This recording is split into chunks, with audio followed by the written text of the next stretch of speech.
Hey, what's up, fantasy football fans? How are we doing this week?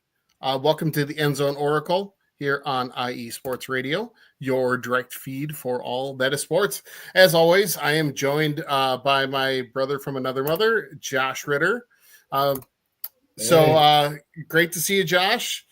How's everything going this week? How'd you do in all 8 of your leagues? Oh, I did. I had a rough week overall. I believe I was 3-5, so not great. But I do have a 9-game win streak on the dockets right now. So I'll take that's that fantastic and run with that. But yeah, I was just like you were last week. I was the second highest scorer in our IE Sports Radio League and lost. So while I beat you last week with you having the second highest score, now I have to pay the piper by what goes around comes around, right?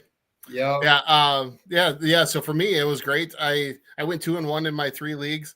I beat Larry, who was in first place in our IESR league. So it was like a little David versus Goliath matchup.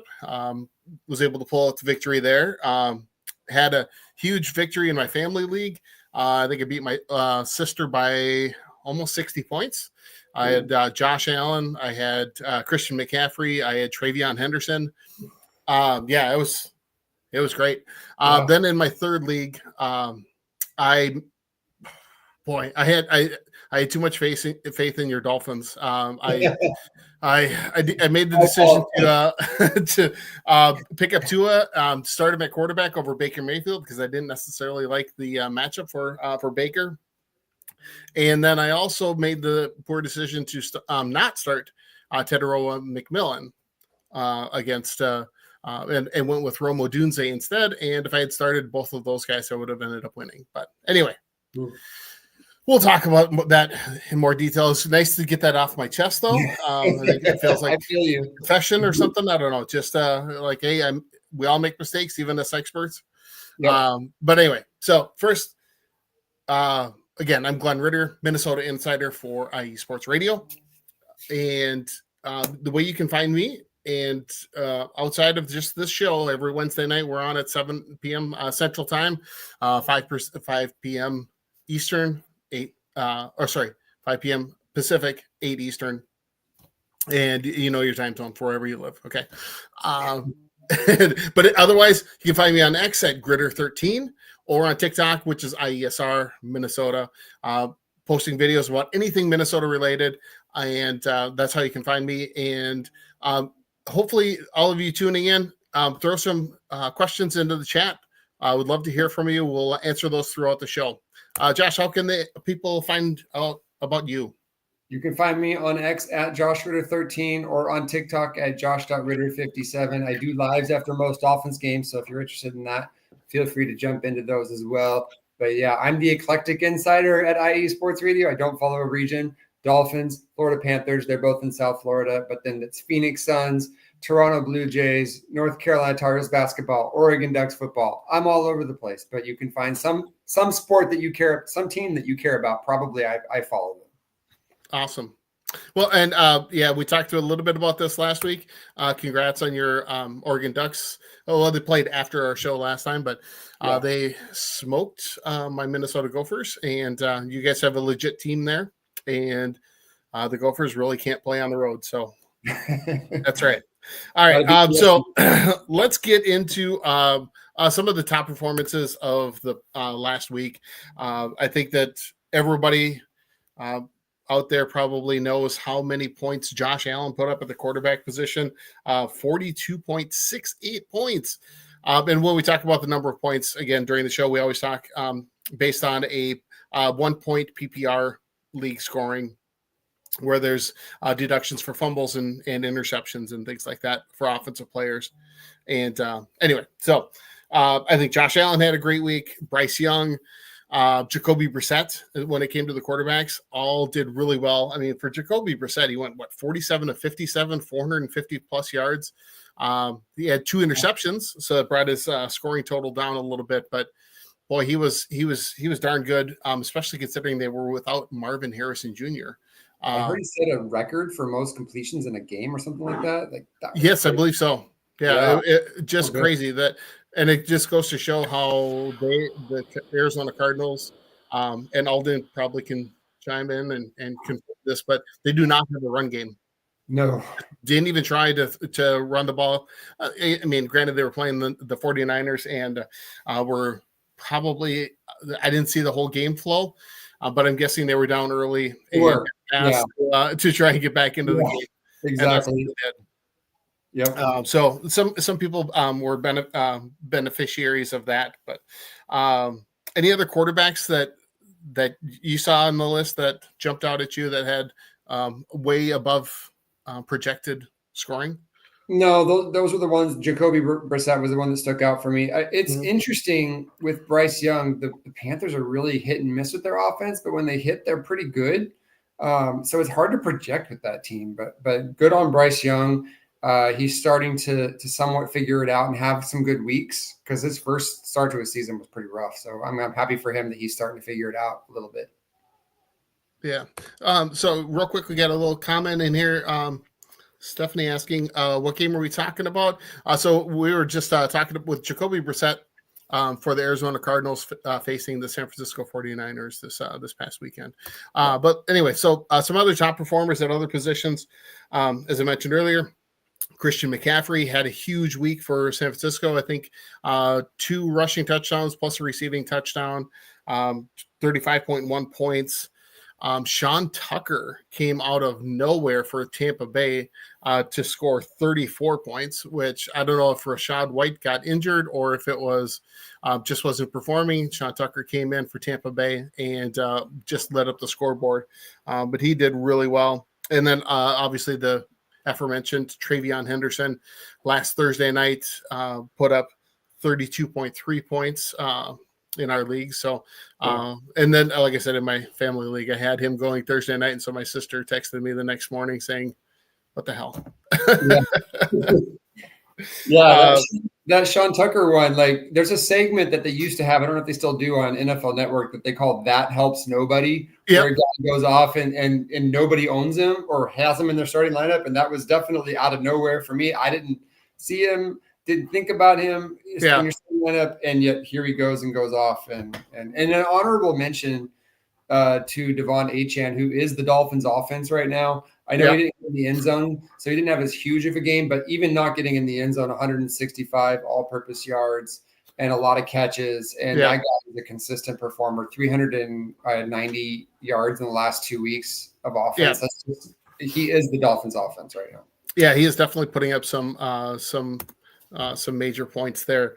Wide receivers, there were 2 that really jumped out at me. One, again, being somebody that I didn't think about. Although, because I was watching the Miami Dolphins show or game in the morning against Washington. So I didn't watch the fantasy football shows that I typically do on Sunday mornings. But apparently, some of the experts were saying Michael Wilson is somebody that you should look at for the Arizona Cardinals. And they were right. So he wasn't owned in any of our leagues, in any of the leagues I'm in. Not me either. Yeah. And he went off for 33.5 points, 15 catches, 150 some yards, and a touchdown, I think. At least one. I'd have to do the math there, but he just amazing. Ted McMillan was the other one. He went off for 33 points, 2 touchdowns, over 100 yards receiving. Any other wide receivers that Xavier Legette came out of nowhere. He's had a rough year this year, but man, 4 for 83 and a touchdown. Like you said, dovetails with Bryce Young having a good day. It puts you in a quandary as a Xavier Legette owner, which I am in a couple of leagues, whether to trust that is going to keep going. Because like I said, the Carolina offense has been very up and down. And but it puts you in a quandary because when he plays well, he can really produce. Well, and that's the thing is because going into last week's, during last week's show, I talked about how Atlanta's pass defense has been really good. Yeah. And Carolina was able to move the ball really pretty well against them, both on the ground and through the air. Rico Dowdle had a good game as well too for Carolina. Right. Then let's switch over to tight ends. There was actually a pretty good tight end week. There was a few guys that really went off. Trey McBride, who I have in at least one league, if not two, absolutely fantastic. Was the leading point scorer, 27.5 points. George Kittle with 24.7, and then Travis Kelce at 24.1. So some of the big name guys that you would expect are all showed up this past weekend. It was almost like that should have been National Tight End Day, not the one a couple of weeks ago, right? And shout out to Mark Andrews, who had a 35-yard rushing touchdown. Yes. Out of nowhere. That came out of nowhere. So good for him. That was fun to watch. Well, and that's one that early on in the season we were like, is Mark Andrews done? What's going on in Baltimore? Yeah. But I was just watching a fantasy football show before we came on the air here, and they were talking about how he has scored I think 3 touchdowns in the last 4 games. So he's been a dependable tight end again for Baltimore. So Lamar Jackson's back, shocking. He's available. Yeah. Although it wasn't a receiving touchdown this week. That's true. Yeah, it was a rushing touchdown. That was a crazy play, by the way. If y'all didn't see it, he lined up under center, and then instead of sneaking it, kind of spun out and ran around. It was pretty crazy. Yeah, I was watching the game because I was intrigued because I have Lamar Jackson in our IESR league, and I wanted to see what he was going to be doing. So when he went under center on that is a 4th and 1, like he was going to do a tush push kind of quarterback sneak, and he snaps and pivots to his left, but ends up going down on the right side and just got around the corner and beat everybody to the end zone. You wouldn't think you do that with a tight end, but man, he made it work. Yeah, I didn't realize he was that fast. Neither did I. Anyway, and then when it came to defenses, Pittsburgh and Cleveland had huge performances this past week. And they were facing each other too, right? Didn't they play each other? Yeah, it was an ugly game. Yeah. Of course, you're right. So, Cleveland was playing Baltimore. Okay. Yeah. So, that was an ugly game. So. Yeah, that was an ugly game, and Lamar Jackson throwing 2 interceptions, both of them deflected, and then one gets returned for a touchdown. And the thing was, I think I picked up Baltimore's defense and dropped Cleveland's in one of my leagues because I'm like, right, Baltimore's playing the Cleveland Browns.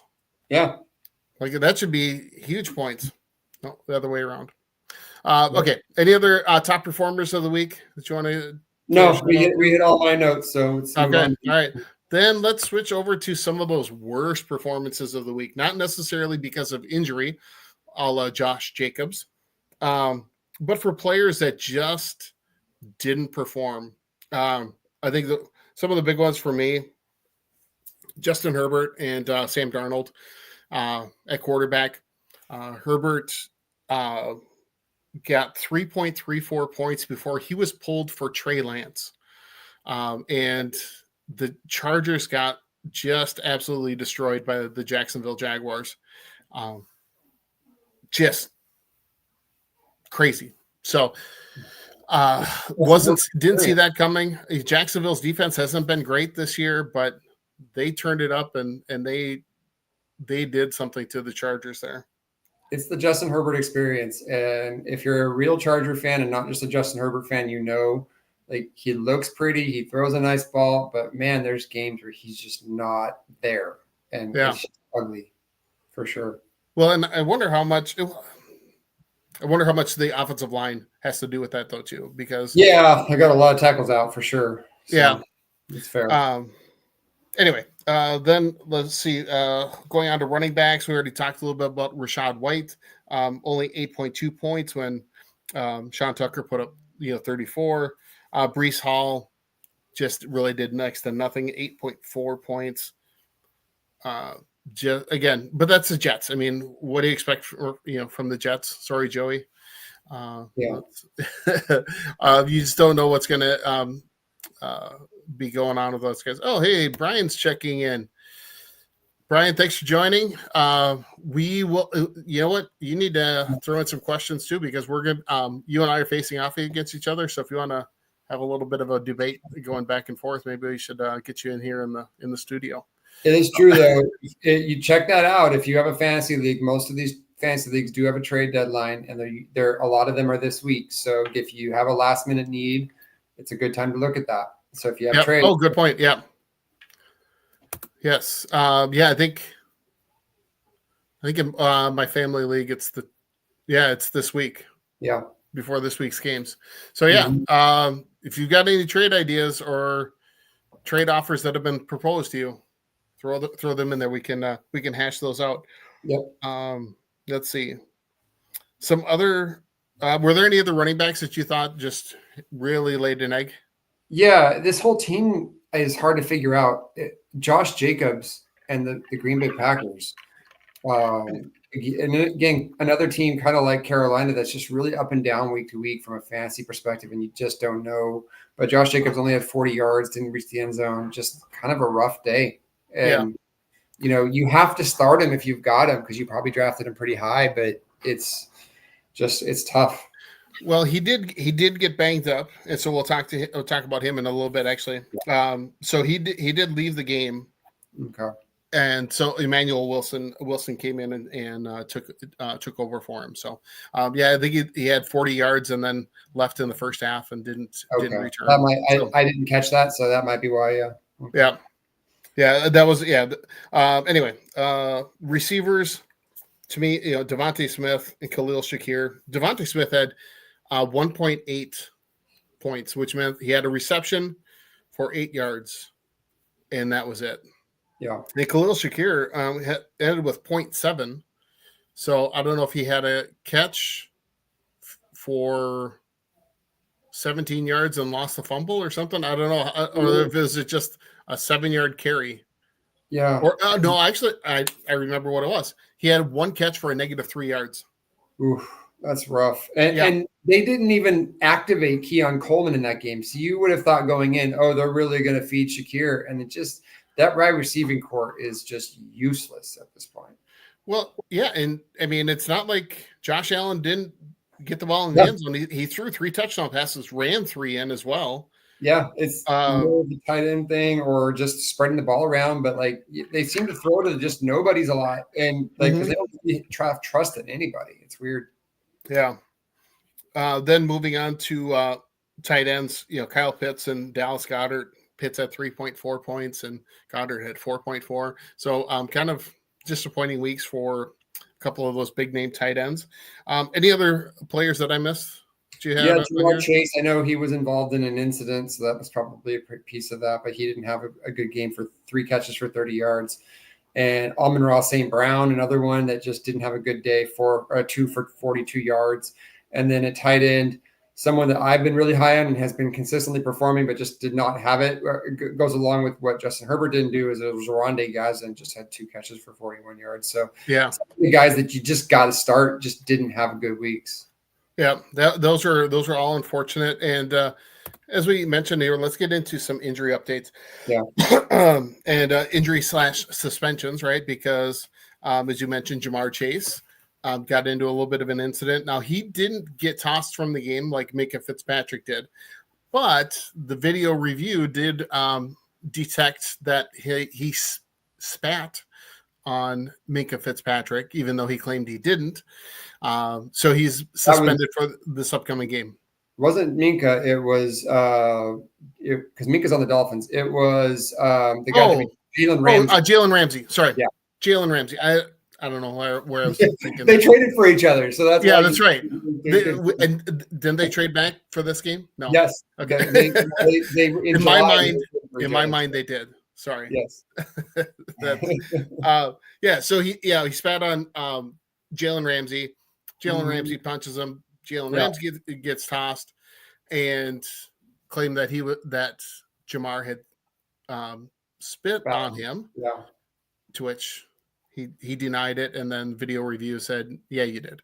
Yeah. So he's out for this coming game. Michael Penix partially tore his ACL. He's out for the rest of the season. Drake London injured his knee. I think his sprained his PCL, I think. Yeah. So he has a banged up knee, likely out this week. If so, Daryl Mooney should probably be moved up on the rankings list a bit. Josh Jacobs, not sure if he's going to be playing or not. Like I said, he left the game last weekend with I believe it was a knee injury, and did not return. So Emmanuel Wilson would get those carries should Josh Jacobs not be active for the game against the Vikings this week. Vikings Packers week, so he'll want to play, but we'll see. They've got a lot of guys that are banged up and haven't practiced yet. Let's see, Jalen Warren left, or I think he left the game for Pittsburgh a little bit early. Kenneth Gainwell really went off and had a great week. So that's another one that you have to keep an eye out for. Aaron Rodgers has a fracture in his left wrist, but is not going to need surgery, so he's going to be playing this. He wants to play this week. I don't know. He wants to play this week. Have to keep a close eye on that for the inactives. And then CJ Stroud still in concussion protocol, and so he will not be playing tomorrow night. Thanks to Larry 3 and Out has reposted the stream. Thank you, sir. Appreciate you helping us get more viewers in here. Any other injuries that I did not? No, those are the big ones. I would just say with Aaron Rodgers' wrist injury, I'd be really careful about playing Steelers this week outside of maybe DK Metcalf, but even that I'd be really careful with. Even Kenneth Gainwell, I know he had a good week last week, but that offense has been pretty bad. And if Aaron Rodgers is limited in any way, that could be a really rough offense this week. So I'd just be really careful with that. Well, and you make a great point too, because if his left wrist is fractured, when it comes to handing the ball off, that's going to be awkward. So if he has to use only his right hand on every run, that could be a little bit weird. Yeah, it means that the team is going to load up on the right side of the offense and force him to hand off and have the guy either go around him to get to the or excuse me, they're going to load up on the left. And if he wants to get to the right, he's going to either have to hand off with his inside hand, which is really hard to do and can create fumbles, or make him run around the other side of the offensive line. And that really limits your play calling and also gives the defense a beat. So if he plays, I wouldn't start anybody on that team, especially the running backs, because it's just it puts you at a severe disadvantage. I don't know who they're playing this week, but it's not good. Yeah. Who are they playing? And going forward, really, because that's not going to heal in a week. It's going to take a month. Oh, absolutely. Oh, sorry. Let me look at my. I should have had it in front of me. But either way, it's the kind of injury that a quarterback can play through. But they're playing the Bears this week. Yeah, and they've been playing okay. So yeah, I would probably stay away from Pittsburgh. Yeah, good point. Let's see some other people to pick up that we've already talked about a little bit. Emmanuel Wilson, Kenneth Gainwell, Sean Tucker at the running back positions all had pretty big weeks last week. Parker Washington again in Jacksonville. Brian Thomas Jr. is out another week. Christian Watson is coming back. He's leading the team in targets and air yards on targets. So they're really trying to force the ball to him. Haven't been super successful in Green Bay, but we'll see. But he's going to keep. He's coming back from that ACL injury. He's going to keep getting more targets to get healthier. Michael Wilson in Arizona again. If he hasn't been picked up yet, he definitely would be somebody that you could pick up and start this week with Marvin Harrison Jr. out. Darnell Mooney in Atlanta with Drake London likely being out. See if tight ends Dalton Schultz and Juwan Johnson are good options, and obviously Jacoby Brissett if he hasn't been picked up as a quarterback out there. So yeah, those are some guys that I had marked down. Anybody? Did I miss anyone? But let's talk a little deeper about this Tampa Bay running back room. So Bucky right now is kind of in that questionable zone as to whether he'll come back. If you own Bucky Irving and you can pick up Sean Tucker, you should do it. Yeah. Because one of those two is going to get the bulk of the carries. It's clear that Rachaad White is not in their plans. When Bucky was in there, Bucky was getting all the carries, and now they're giving them to Sean Tucker. I would stay away from Rachaad White completely. But If you don't own either one of them, I would stay away completely, because unless you can pick both of them up, it doesn't Yeah. make sense to have one or the other, Right. because I don't know what they're going to do now when they come back. And there's fool's gold happens in fantasy football where you see a guy like Sean Tucker go out and do. Remember when Kamani Vidal went off against the Dolphins with the Chargers and then fell off the map completely? Like, that can happen once Bucky comes back with Sean Tucker. He had a great week, but that doesn't mean that they're going to just hand the offense over to him when Bucky Irving comes back. So just be very careful with Sean Tucker. If you have Bucky Irving, he's a great handcuff, but he's not somebody that unless you have like a guy in IR that you need to replace and you're just like, hey, maybe Bucky will stay out for another week, I wouldn't look to him to save my league, because I think when Bucky comes back, it's going to be Bucky's show again. Yeah. So I do have a little comment here that Brian chimed in that running backs are tough to pick up. Absolutely. Yep. That's going to be the case.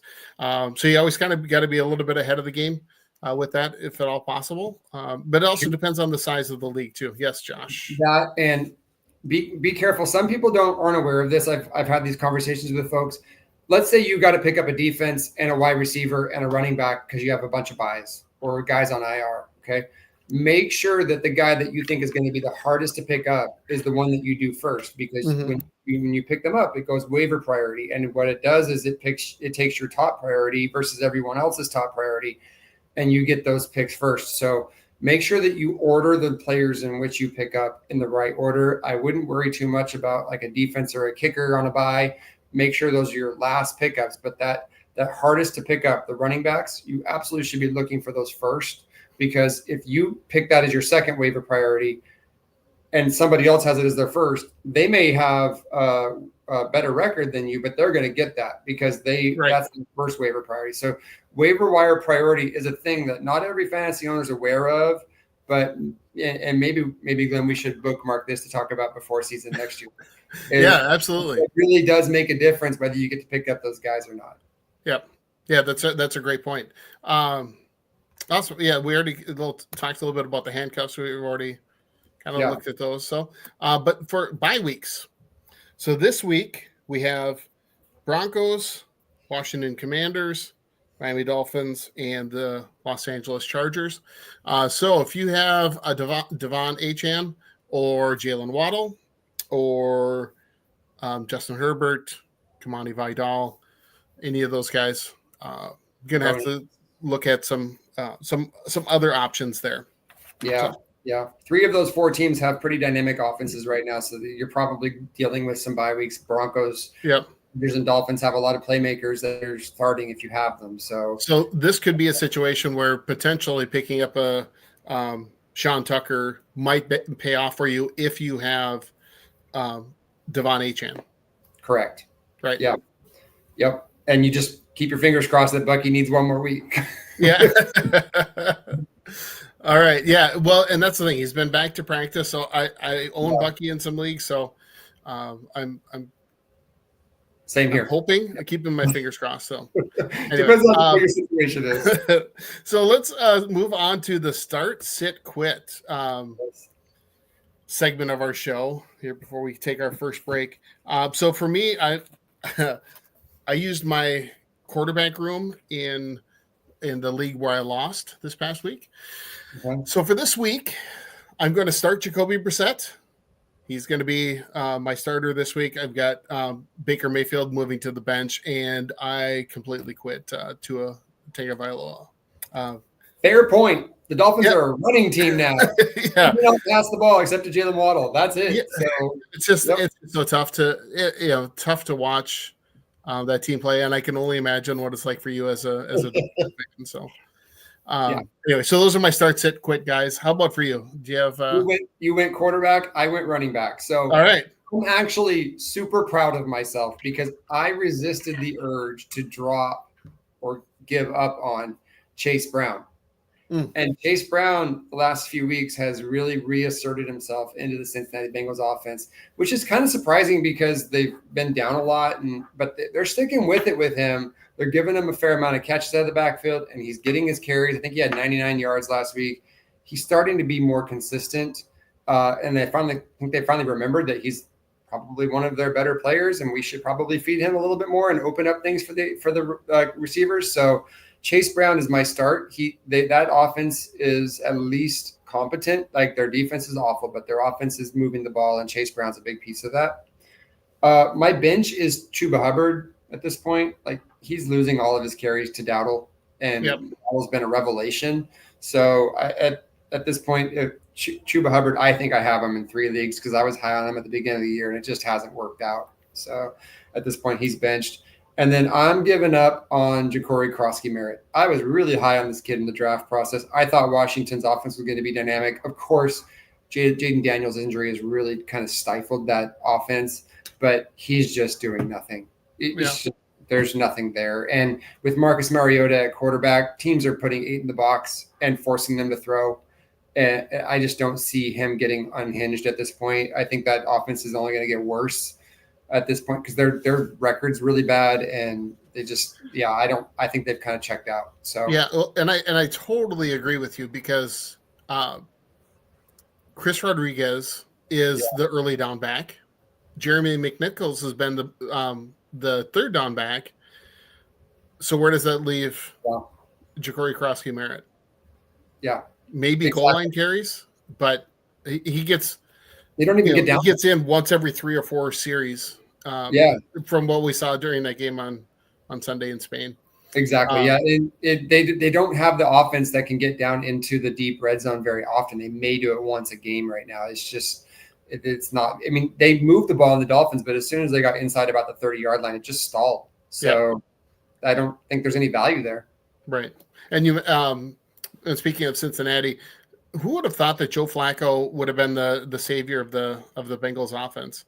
Yeah, right. Because at the beginning of the year, we were talking about, okay, Jamar Chase is the only one for Cincinnati that you should have in your lineup. And then since they traded for Joe Flacco, Jamar Chase has come around, and so has T. Higgins. So and Chase Brown. So it's so frustrating for Bengals fans. I'm sure that they can't field even a reasonably competent defense because their offense, they have this kind of renaissance of great offense that just isn't being complemented at all by the defense.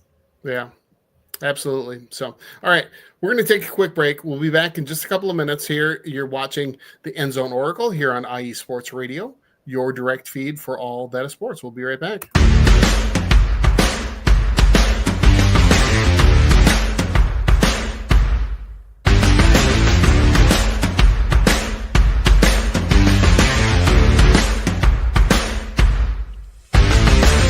IE Sports Radio fans. This show is brought to you by Planet Jerky Premium Brisket Beef Jerky. Planet Jerky is the official jerky of the 2022 California League champion Lake Elsinore Storm, Single A affiliate of the San Diego Padres. This all brisket jerky has gluten-free options, contains no MSG, no sodium nitrate, is low in sugar, and high in protein. Go to their website at planetjerky.net and follow them on Instagram at Planet Jerky. Planet Jerky, the jerky that's on a whole other planet.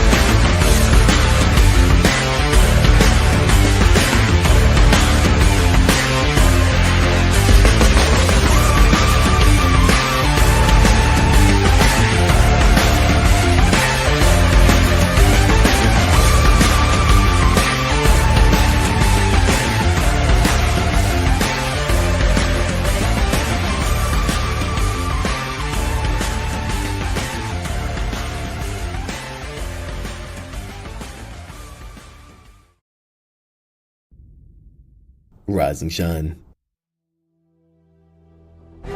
It's 4 a.m. The stars are still out. The sun is beneath the horizon, but it's time to punch in and go to work.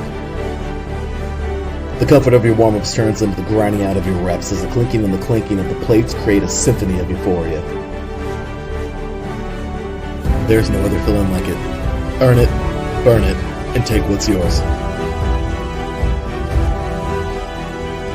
IE Sports Radio has proudly partnered with Vital Apparel, a brand that not only fits great, but also promotes and donates to mental health research.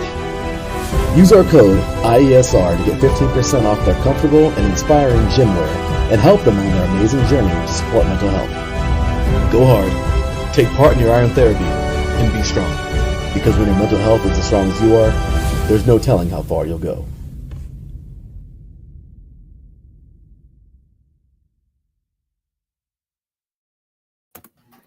All right. Welcome back to the End Zone Oracle here on IE Sports Radio, your direct feed for all that is sports. Before we continue on in the show, just remember to support our sponsors. Planet Jerky Premium Brisket Beef Jerky is absolutely a fantastic product. Great high protein, high quality snack to have whenever you have that urge in the mid-afternoon, mid-morning, whenever you feel the urge to just need a little bit of food, a little bit of something to get you going. The Planet Jerky Brisket Premium Brisket Beef Jerky is absolutely fantastic. It's great. I try to keep some everywhere I go. So definitely check them out. And then also Vital Apparel. If you need some workout gear, check out their site. Use the code IESR to get a 15% discount on your order. Proceeds go to help mental health research, which is fantastic. And just the gear is just a great quality, great comfortable gear. So check that out and really help out our sponsors, right? All right. Getting back to the show. Let's go to our next segment.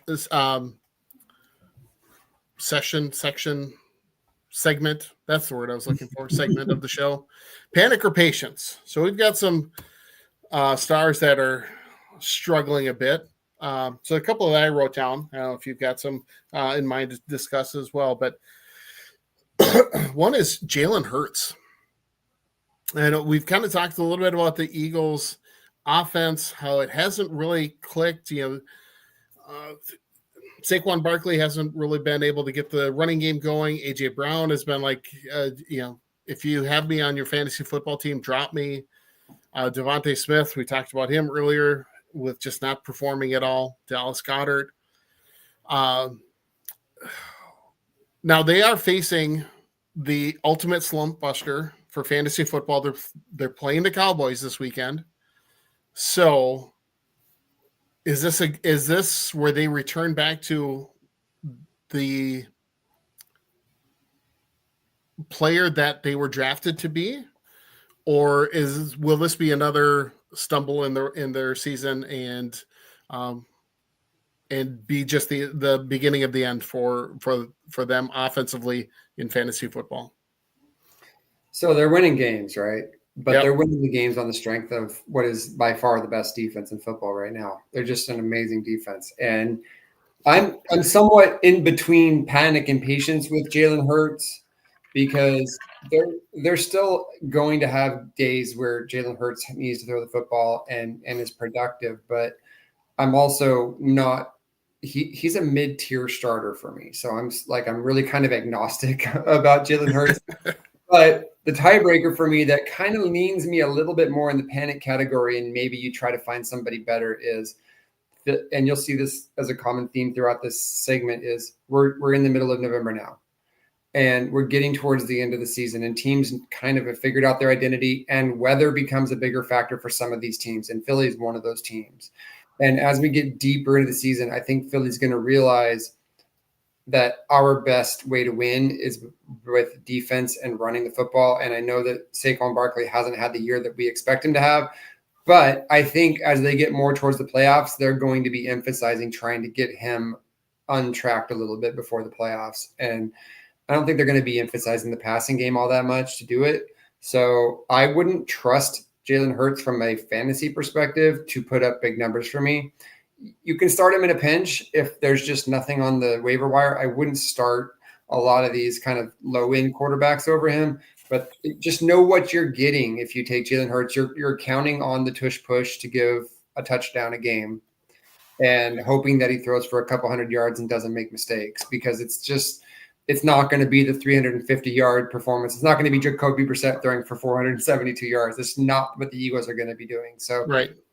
You can count on him for somewhat of a floor. He'll probably get a rushing touchdown most weeks, but I wouldn't bank on him to win your league for you. So if there's a better option, start him. Yeah. Okay. I agree. I think hit the nail on the head with everything there. How about Chicago Bears wide receiver Rome Odunze? So for me, he has been a super inconsistent player. Started out the season really good, first 4 weeks. Since then has been up and down. I'm just not sure, never sure what to expect from him. I think great matchup this week going against Pittsburgh. When you look at how the Pittsburgh defense has played, I think most fantasy football experts will tell you to start him. But how much can you rely on him for the rest of the season? I think Caleb Williams, while he got the win against the Vikings last week, I still think he is pretty inconsistent. I think to me, the Vikings game plan when it comes to the Bears was keep Caleb Williams in the pocket, make him beat zone defense from within the pocket. I think that's where he struggles. I think that's where he needs to improve. And in my mind, that impacts Rome Odunze. So if other teams take a similar approach, that could impact Rome Odunze. So you kind of have to look at the matchups too and say, are the Steelers more of a man-to-man defense, which I think that they are. So I think he's likely to. Or wait, no, they're playing. Are they playing the Giants this week? I'm trying to remember who they're playing. Sorry, let me check my notes. Oh, I think we just talked about that they're playing the Steelers. Yeah. Yeah, I'm not sure, but go ahead. That's all I have to say about Rome Odunze. Yeah. So right. There are 3 stadiums in the league that you have to be really careful about having quarterbacks. Oh, I'm sorry. We have a little bit of a buffer issue, so apologize if we talk over each other. Okay. There are 3 stadiums where you really have to be careful with receivers and running and quarterbacks, because late in the season, it is really hard to have a passing game in Buffalo, in Chicago, and in Pittsburgh. Those stadiums, for whatever reason, get a lot of wind, they get a lot of rain, they get a lot of mud. Although Buffalo's not mud, but those are really hard places to pass in. And Rome Odunze is probably going to be dealing with that as we go later in the season. Kyle Monangai has been really, really good for the Buffalo Bill or the Chicago Bears. So I would imagine that they're going to be leaning on their run game to win games, because especially home games, Chicago is a windy mess in November and December. So I wouldn't be banking on them. I would look at it matchup to matchup. I don't know what their schedule's like, but if they're playing one of the domed teams, Minnesota or Detroit, on away, maybe you could start them. But at home games, you have to be really careful and watch that weather forecast, because it will absolutely impact whether you start those players or not. Yeah, that's a great point. All right. So are there any other struggling stars that you can think of that you wanted to discuss? Yes. So one that I'm in the patience one on, because I think that they're going to lean on him for very similar reasons to what I just said, except it's a running back, is Quinshon Judkins. He's had no touchdowns the last 3 games, and that offense has been pretty bad. But I would stay patient with Quinshon. As the weather gets bad in Cleveland, it's another stadium that's kind of rough to play in the bad rain and throw in. So they're going to be leaning on him a little bit more, I think, as he comes down the stretch here. I know they're not a good team, but they don't really have a lot else. So I still think that you can use him as a floor running back, but I know that he hasn't found the end zone because that team is just really bad right now. Right. Yeah. Judkins is somebody that I would say should be in that, RB3 flex kind of a role on your team. Yeah. If he's your RB1, you're in trouble. Just because anybody from the Browns as being a key part of your team is not going to be a good thing. But he has the capability to break a long run and take one to the house. So, and that's all he needs. He's going to break off some 30, 40 yard runs pretty much every game, I would imagine. I mean, I would picture that. I can't, see that not happening very often. So he's going to be able to get some of those big carries. I think he catches the ball well out of the backfield. So that could be something with Shedeur Sanders this week starting, that he might catch them out of the backfield.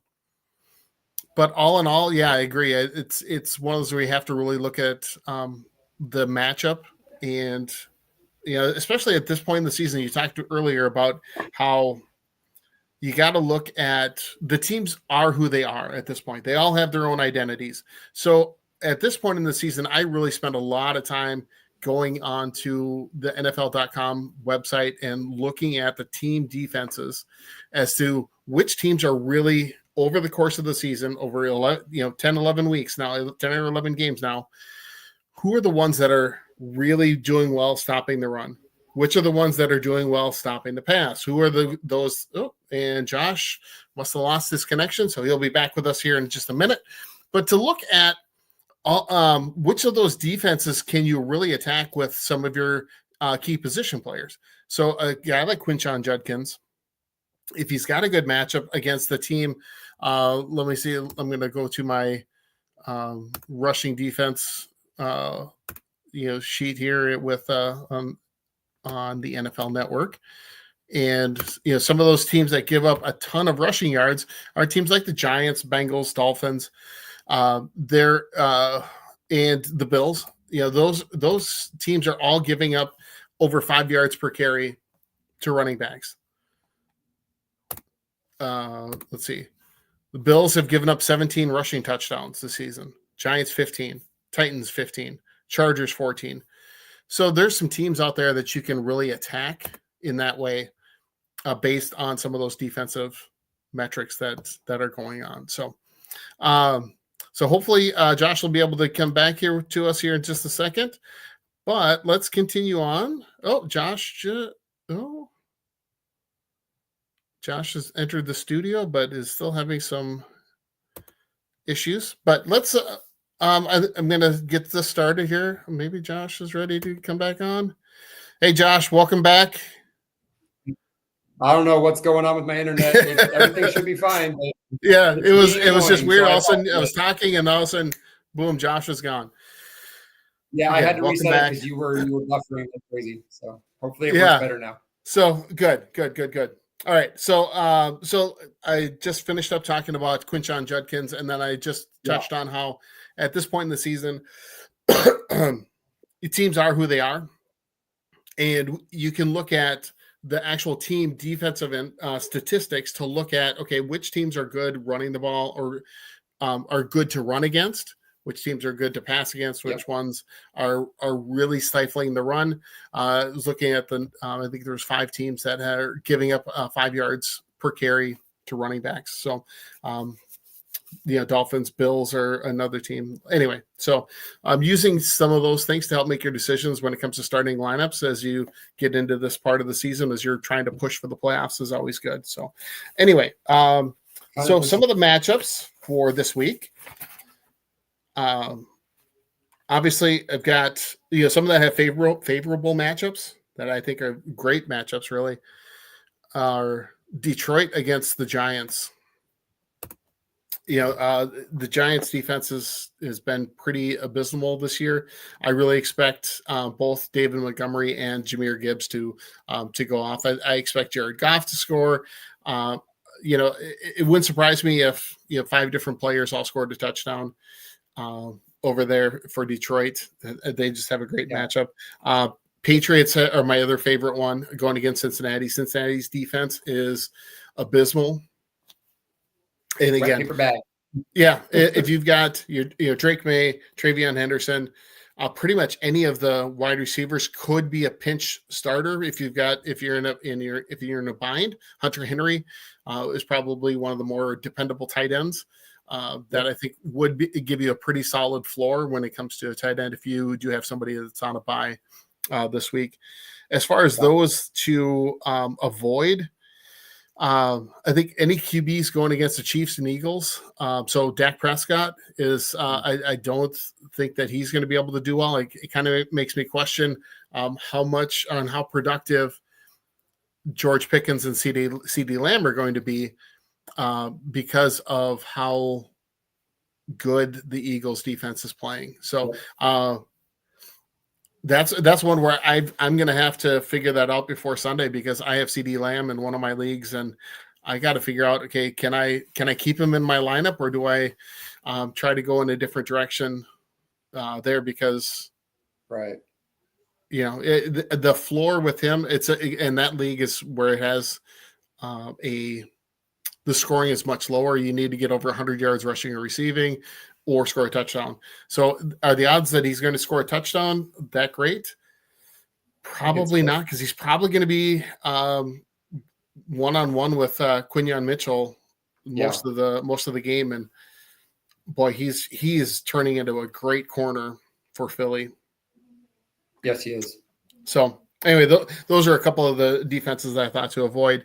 And then,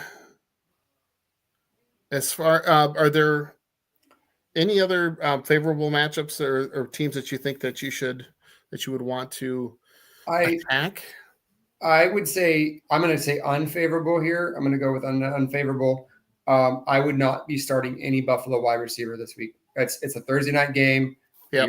As we've talked about, they're weird, and that Houston defense is really good against the pass. They're another team that you have to be careful with matchups because they play really good defense.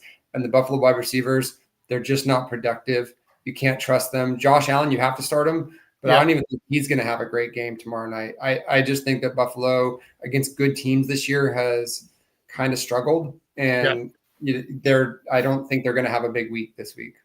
Yeah, I am worried about that in the league where I do have Josh Allen. Yeah. So, although when I was watching the fantasy football show, they were like, "Oh, he's going to go off," and he had 6 touchdowns. He had 6 touchdowns last week, so they're going to say that. That's what they do. That's what they. But I'm saying Josh Allen plays much better angry than he does when he's full. And right now, that's why he played so well, because Miami kind of exposed to that team, and so he came back that next week on a mission. I don't know if 4 days later he's going to feel the same way against Houston. So and a better defense than what he played last week. So and the other piece of that too is that the Houston Texans defense did play them the Bills pretty well last year. Yeah, with Will Anderson and Danielle Hunter as the DNs trying to keep him in the pocket. So I have a feeling he's going to be rushing the ball pretty well. I think he's probably going to get a lot of carries tomorrow night, but passing is going to be it's going to be hit or miss. So that's a good point about the passing piece. Feel good about James Cook either, because with the receiving core that they have, they're probably going to load up against the run. I think that Josh Allen will get a lot of rushing yards because breaking down plays, that's what he does. But I'm not sure that you can trust James Cook either, which is rough because you have to start him. I have him in 2 leagues. I have to start him. Right. He's my top player, but I wouldn't expect a lot. Yeah, and you have to hope that he breaks one open. Yeah. He gets a long run because he's been doing that pretty frequently this year. Yep. So how about like some of the best streaming defenses to pick up for this week? Who are some that you really like? My start of the week is Seattle against Tennessee. That Seattle defense has been scoring a lot of touchdowns. Yeah, it's really impressive. I don't know how they do it, but they've got them playing really good defense up there. Tennessee's offense is abysmal under Cam Ward. Clearly, he's overwhelmed right now. I don't know if that'll be the case in a year or two. I think he's got talent, but I think he's way in over his head right now. And Seattle's probably going to get out to a big lead and force some turnovers from Cam Ward. So that would be my start of the week on defense. Okay. So for me, one that I really like for this week is Cleveland against the Raiders. Cleveland had a great their offense is awful, but the defense is damn good. Myles Garrett is probably the best player in all of football, regardless of position. He is just so dominant that I think he's going to make life extremely difficult for the Raiders. And so I think he's going to rack up a number of sacks. Hopefully, I mean, I think there's probably a good chance for a strip sack fumble. Could be an interception return for a touchdown as well. I have a feeling they're going to really limit the number of points that the Raiders score. So that's one I really like. To be fair, of my 8 leagues, I stream pretty much every week, every league, and I have picked up both the Browns, and the Raiders in different leagues. So either one of those teams is a really good pickup right now. That game is not going to be pretty. It's going to be ugly. Well, and you can say the same thing about the Raiders, with Max Crosby going against Shedeur Sanders, who was 4 of 16 passing the ball. Brutal. Last week. Brutal. It wasn't a 4 of 16 where he had a bunch of drops. He was missing open guys by 2 or 3 yards. It was really ugly. So, and he was getting sacked so many times too. Yeah. Like he was just under pressure the entire time that he was in. Yep. So we'll see if they're able to work on the game plan a little bit to help him out a bit. But anyway, another one that I really like for the next couple of weeks. Well, actually 2 that I really like for the next couple of weeks. Atlanta, because they're playing the Saints and then the Jets back-to-back weeks. So Atlanta's defense could potentially be somebody that might be worth streaming. And then the Patriots, they're facing Cincinnati and then the Giants before they have a bye. So I think those are a couple of good matchups. Although if Jackson Dart is back, maybe not so much against the Giants, but I think he's supposed to be back this week from his concussion. Let's go on to let's start and sit players. So I have some players at every position that I think are definitely worth starting, and then I've got my number 1 start of the week as well too. So first of all, for me at quarterback, Drake May facing Cincinnati. That's like, come on, Cincinnati's given up the most passing touchdowns in the league, and I don't see that changing this weekend. I think Drake May is going to go off and do very, very well. I do, as much as we're talking about Jalen Hurts not having a good matchup or being frustrating, he has a fantastic matchup going against Dallas. I could see him doing very well. Although it could be one of those things where it's a division game and you just don't know, and the Cowboys defense finds a way to play defense. And they have played better. That pickup of Quinnen Williams, he was a beast last week, so they did play better. But I would still say that you're right. That's a good matchup for Philly. Yeah. The player to sit, Dak Prescott, the guy on the other side of the field from Jalen Hurts. Again, the Eagles defense is only given up 9 passing touchdowns on the season through at least 10 games, right? Yep. I think they've played 10 games. At least. I don't know. They've had a bye. Okay. Then 10 games. It's less than 1 touchdown a game through the air in a passing league like this. Yeah. Those are crazy numbers. So I just don't see Dak having a good game there. He's definitely somebody I would sit. As the start of the week at running back, going back to this guy again, Jahmyr Gibbs. He again facing they're facing the Giants. Defense has been run defense especially has been pretty poor. Now if Jackson Dart's coming back, will their offense do enough to keep the defense off the field? Possibly, but I really think Detroit's going to go off and do pretty well there. Travion Henderson as well. I think he's got a great matchup this week again with Patriots against Cincinnati. Whether the last couple of weeks, he's really gotten into the end zone a lot. When you think about it, I think he's scored a touchdown pretty much every week. Last week he had 3. He is becoming that franchise running back for the Patriots that he is. I don't think that they've had since Corey Dillon. I try to remember.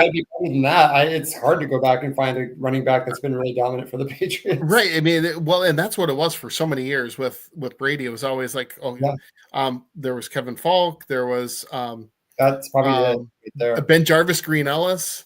We're not talking about Hall of Famers here. No, exactly. You just never had a good running game there. Yeah. So I think he's going to be that guy. So I really like Travion Henderson this week. Yeah. As far as a running back to sit, Ashton Genty. I think again Raiders going against Cleveland. They're going to have a tough time running the ball, even more than they did against Dallas last week. Let's see, wide receivers. My favorite matchup of the week is Jackson Smith and Jigba. with Seattle facing. Who are they facing this week again? Tennessee. Tennessee. Oh, again, yeah, against Tennessee, right? Yeah. They've got a good situation there. Chris Olave is the wide receiver that I would say should be on your bench with the Saints just being awful. And then at tight end, somebody that I think is a good start is George Kittle again this week with San Francisco matchup against. Gosh, I gotta keep this. I gotta write these things down. I know, right? I gotta have the schedule in front of us when we do this. I can look it up. Yeah, I have it here. I'm just trying to find it. But yeah, my start is actually I'll give you my start of the week here because this is my start of the week. Is okay, go ahead. Sam Darnold. Sam Darnold. I think that team could put up a ton of points in the first half. Jackson Smith and Jigba and him have a huge connection. I think you could get a lot of points out of Sam Darnold, and he might be available in some leagues. So that's someone I'm definitely picking up. Yeah, great there. And on the other, the bench of the week for tight ends, or sit of the week anyway, is Jake Ferguson for Dallas. I just don't think they're going to be able to do much against the Eagles defense. So, and then again, my start of the week overall is Drake May. I think just the matchup is too good. He is becoming a very, very, very good quarterback in this league, and yeah, I just think he's going to have a huge day. Yep, I agree. Yeah, sad for me to say as a Dolphins fan to see the Patriots back being this good this fast, but here we are. Yeah, they made the right decision. I know the Vikings tried to trade up to select Drake May, and unfortunately didn't either pay the price, or New England was just like, no, that's not happening. So you're saying I could be dealing with JJ McCarthy in the AFC East instead of Drake May? You guys should have made that happen. Yeah, it would be a lot better for me. Yes, I wish, but unfortunately, it did not happen. Yeah, but I really love that Seattle offense. I actually think Cooper Kupp is a decent play this week as well. I think they're going to be able to really they could get 30 points in the first half against Tennessee. I think that's going to be the blowout of the week. Yeah. So I would be high on, you got Rashid Shaheed too, I think.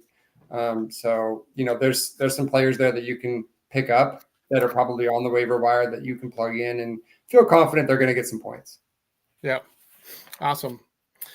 Well, any other start sit players to go to that you no, I think we covered the best ones that we have here, so I think we're good to go. Yeah. All right, so let's go into our closing where we get to talk a little bit about how our teams did over the week. I kind of touched on things a little bit earlier, but I really do feel like I need to reiterate the awful decision making that I made, kind of being a little bit of a ruxin, tinkering with my lineup too much on Sunday morning or Saturday nights into Sunday morning, deciding to pick up Tua to be my quarterback for the week and benching Baker Mayfield, putting Tedero McMillan on my bench instead of Rome Odunze, going against the Vikings. And I knew the Vikings have a good pass defense, but I thought, well, if anybody's going to score, it's probably going to be him.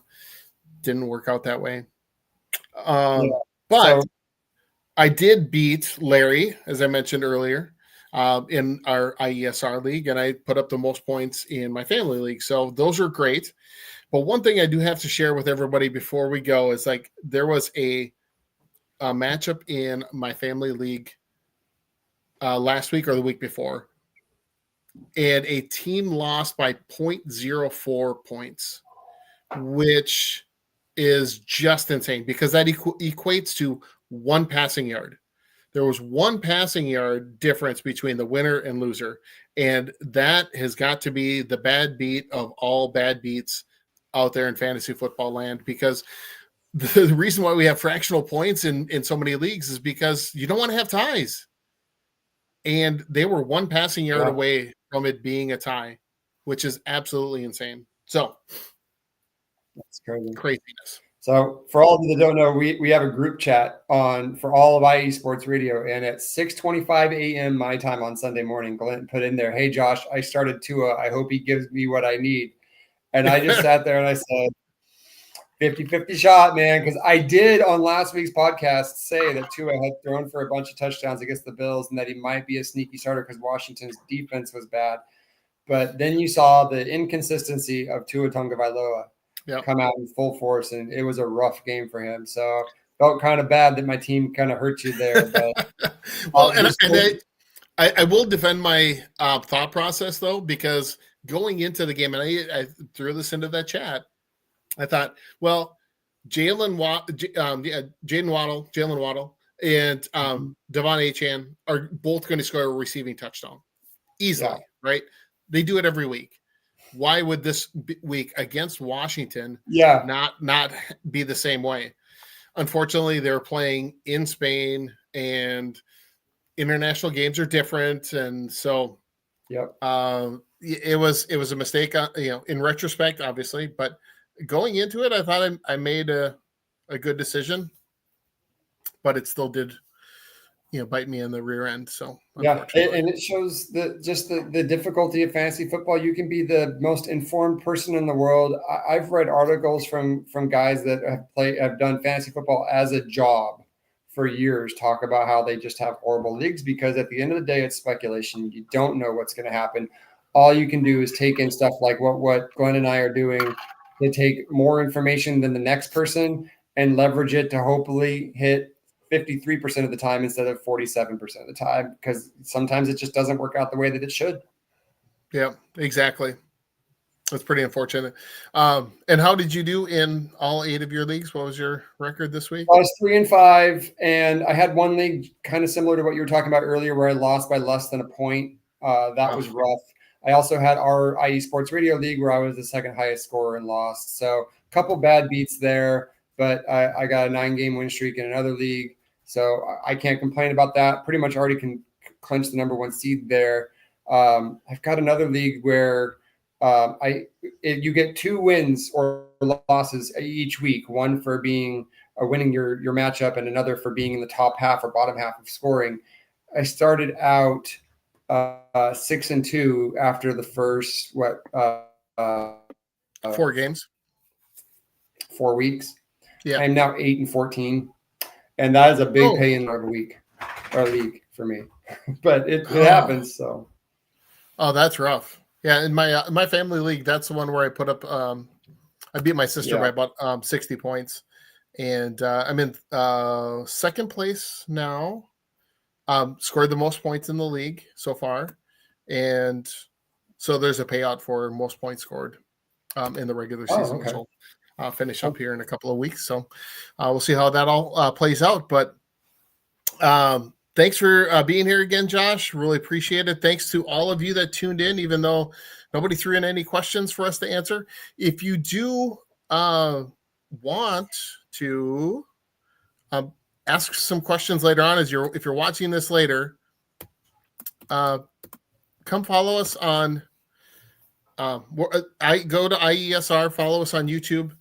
Go to IE Sports Radio, YouTube. You'll find all of our shows. If you have a question, post a question in there, or find us on TikTok or X, and send us a question. It will be more than happy to answer any questions you might have. Yep. We love doing this. I'm always thinking about fantasy football during in the fall here. So,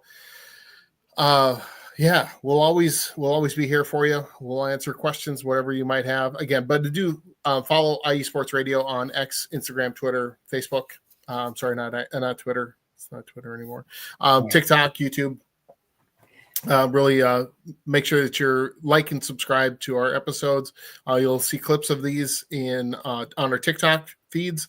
So if you're on TikTok, follow us. And again, I am IESR Minnesota on TikTok, and Josh is Josh.Ritter57 on TikTok. So find either one of us, ask the questions, especially as you're getting into the mode right before playoffs. So if there's a last minute trade offer that comes in, you're like, should I accept it? Should I not?